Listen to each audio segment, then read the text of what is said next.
In Chicago, Illinois, an online dispute between two gang members in a rival group escalated beyond social media. After exchanging threats over the internet, two gang members took to the streets in broad daylight and began live streaming themselves driving through a rival gang's neighborhood with a stolen walkie-talkie, recording themselves verbally harassing and threatening random civilians before eventually shooting one. Ain't want no smoke. But nah.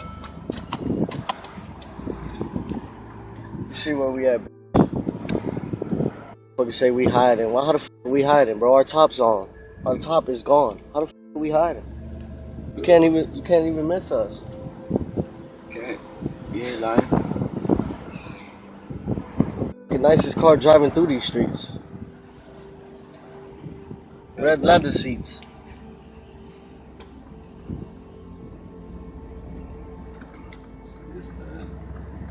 And yes, I had got that ready. One in the chamber. Where they at? Personal. Neighbors are scared of us. Free my boy Looney. Get him out. We gonna get Loon Dog out for sure. Nobody above us. Nobody to root for us. And unlike them ass cops that serve and protect, we swerve and prospect.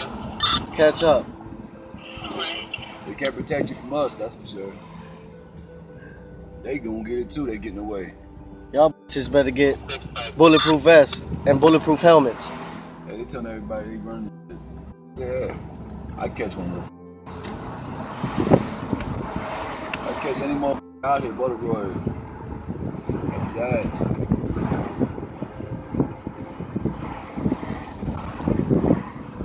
And if you don't hear about it on the news, something's wrong. We got one up here.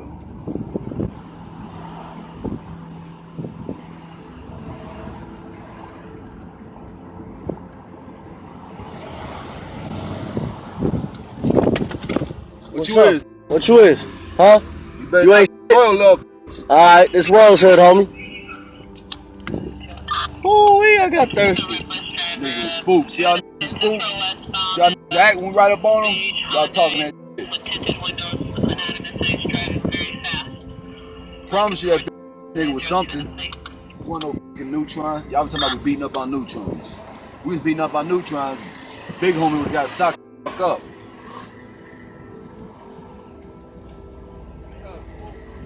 Why shouldn't I blast you right now? Blast me, hey, bro. Why shouldn't I blast your ass? Nigga, Huh? you my brother, man. I ain't got nothing against you, man. Why would you? Shut up, bitch. Shut up.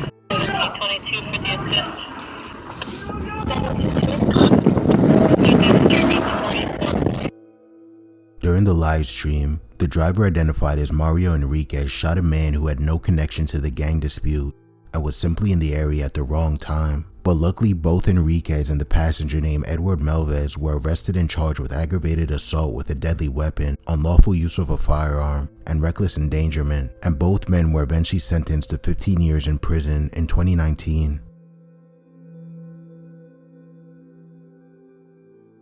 In Philadelphia, Pennsylvania, what started off as a rap video dissing rival gang members quickly spiraled into chaos. As members of a local gang were on set, cameras rolling, when gunfire suddenly erupted, as a rival group arrived at the same location and began shooting, turning the situation into a full-blown shootout in the middle of the street.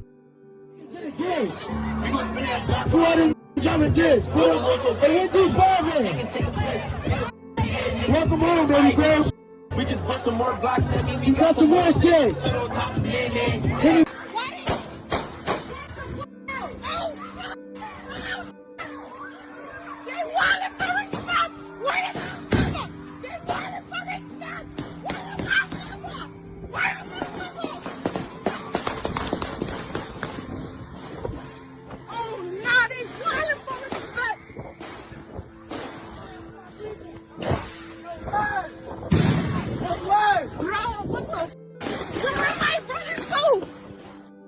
Three people ended up being shot and rushed to the hospital, but surprisingly nobody was killed, and police claim to have made 2 arrests, but state that they're still investigating the incident for more possible suspects. On November 5th, 2017 in Sutherland Springs, Texas, a quiet Sunday morning inside a small church was shattered by sudden gunfire as families gathered for worship, and by the time it was over, 26 people were killed, turning a peaceful place of faith into the site of one of the deadliest church shootings in American history. But prior to committing this shooting, he would record a video of himself crying and claiming to have been a victim of bullying for his whole life and foreshadowing the horrific act he was about to commit. I have to make the consequences of the mistakes we make, and I have to make one. And unfortunately, this is not the first mistake, and this is not the last mistake, and there's probably plenty to come, unfortunately. And I try to strive my best to not get to that place. You know, ever since I was a kid, I had problem controlling it. I felt things weren't fair. I hit people. And, yell. I was bullied as a kid. I got tired of it in about 6th grade. Picked on and decided I was going to be the top dog, apparently, you know. And,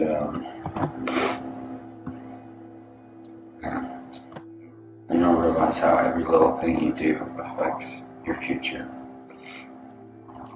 We begin tonight with that breaking news, a mass shooting at an American church. A gunman opening fire during a service at the First Baptist Church in Sutherland Springs, a tiny town just southeast of San Antonio.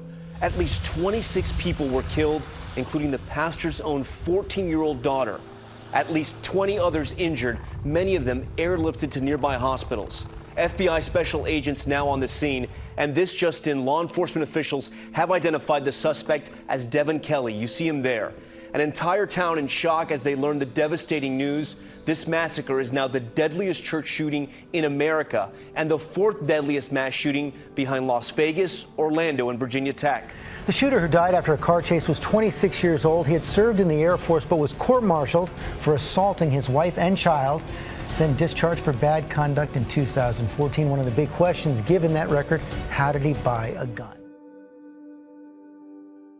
On December 28, 2017 in Wichita, Kansas, police rushed to a suburban home after receiving a chilling 911 call from a man named Tyler Barris, claiming that his parents were arguing. He shot his dad in the head and is now holding his family hostage. But what Kansas police didn't know is that the report was fake, and Barris, who was hundreds of miles away, called in order to swat another man who he had threatened over a $1 bet on his online gaming console. Barris then gave police the wrong address of his intended target, leading to police surrounding the wrong home, and ultimately taking the life of an innocent man named Andrew Finch, who had nothing to do with the situation.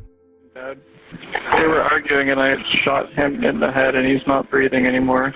Do you have any weapons on you? Yeah, I do. What kind of weapons do you have? A handgun. What kind of handgun is it? I don't know, it's my dad's. What color is it? It's black. I'm just pointing the gun at them, making sure they stay in the closet. My mom and my little brother. Okay, is there any way you can put the gun up? No. Are you guys sending someone over here? Because then I'm definitely not going to put it away. I already poured gasoline all over the house. I might just set it on fire. Do you have my address correct? Walk this way! Walk!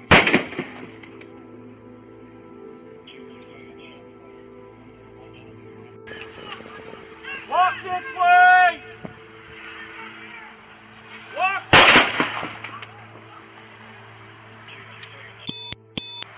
A swatting case making national headlines. A defendant in California sentenced to 20 years in prison for making phony 911 calls across the country. One of those calls leading to the deadly police shooting of an innocent man about 1,400 miles away. In 2017, Barris thought he was swatting the home of a video game rival after a fight over a bet for $1.50. But police swarmed Andrew Finch's home, an innocent man with no connection to the game. He was shot and killed by police who thought he was reaching for a gun.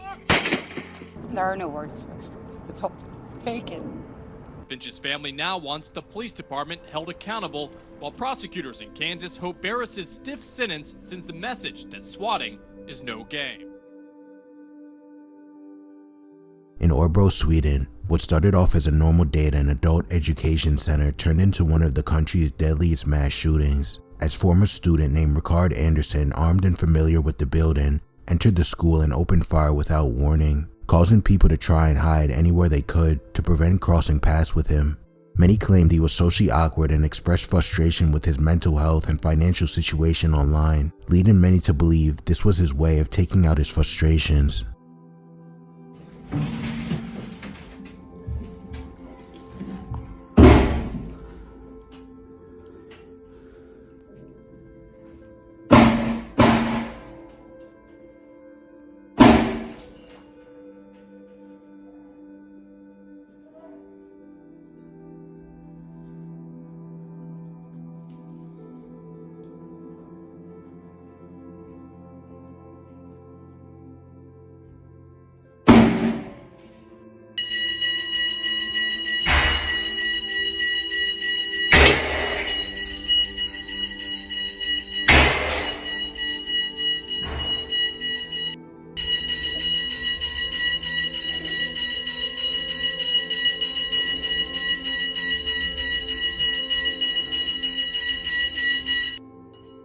Rickard Anderson ended up taking the lives of 10 people before taking his own, and the attack left Sweden shocked, raising serious concerns about warning signs, access to weapons, and how easily silent desperation can turn deadly.